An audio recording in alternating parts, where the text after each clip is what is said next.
New Orleans, of course, is a food town. Hot beignets, anyone? Still, Mo Rocca reminds us there's a lot more on the menu. It's really my comfort food.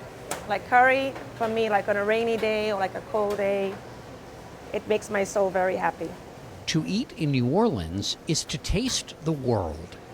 So tender. More people need goat in their lives. They do. I agree. I agree. In 2015, Nina Compton, whom some will recognize from Bravo's Top Chef, Bernard, you'll take 2 tuna, please. opened Compere Lapin with her husband, Larry Miller. The two had met years earlier in Miami. I tasted her food before I met her. I heard this great laugh coming out of the kitchen. And when I figured out the same laugh was making that good food, I started pursuing her. What does Compere Lapin mean? It means Brother Rabbit. It's a folktale I grew up with in St. Lucia. Her father, Sir John Compton, led the Caribbean island of St. Lucia to independence in 1979, then served as its first prime minister. How much of this restaurant is St. Lucia? How much is New Orleans? I would say 50% New Orleans and 50% St. Lucia. So it becomes a very harmonious menu. The restaurant's signature curried goat is something Compton ate growing up in St. Lucia. It's the #1 selling dish. People come for it, they ask for it. Did you grow up with goat? No, not at all. The first time I had goat was with her. We're in New Orleans, so let's talk about the other G word. Gumbo. It's not on the menu here. It's not on the menu. People assume that I would have gumbo in the menu, and when I moved here, it is such a personal thing. I just wanted to respect the people that came before me and just let them have the gumbo. The absence of gumbo hasn't seemed to hurt. Crispy rice to 25. In 2018, Nina Compton won the James Beard Foundation's award for Best Chef in the South. Sure, thank you for the shrimp. It looks beautiful. While Chef Compton has brought the Caribbean to New Orleans, Chef Serigne Mbaye is bringing West Africa to the Crescent City.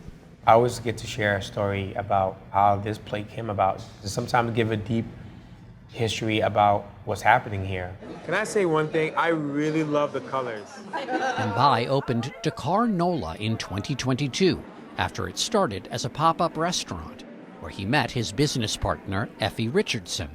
It was the first time I actually saw a tasting menu of West African food, and I just loved the concept.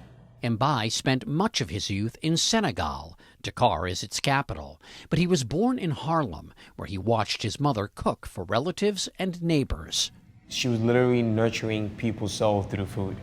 I realized that I wanted something that reminisced how my mom made everyone feel. But it was in Senegal where Mbaye was inspired by the traditional one-pot cooking technique. A lot of dishes are composed by maybe 6 or 7 different components that's made in a different pot. Versus Senegal, everything happened within one pot. That spirit of unity is reflected in the restaurant's oval communal tables. I love the table. Why is it this shape? It's a connector. I feel like it's a perfect table to connect people together. Allowing strangers to get to really know each other, especially when you eat with your hands. There's enough room on the table for the food, but then there's also closeness that allows you to really engage with everyone at the table. After biting into this cassava and trout roe starter, this correspondent understood why Dakar Nola won the Beard Award for Best New Restaurant in 2024. It really has a kick also at the end, which I love. I'm a fan of yuca fries. It's like a very refined but delicious hash brown. Yes. Yes. Right. Yes. While neither of these restaurants serves gumbo, both are bringing ingredients and traditions that have made New Orleans' food scene an even richer stew. The food is not dainty or very frou-frou. It's really about satisfying your soul and making you happy.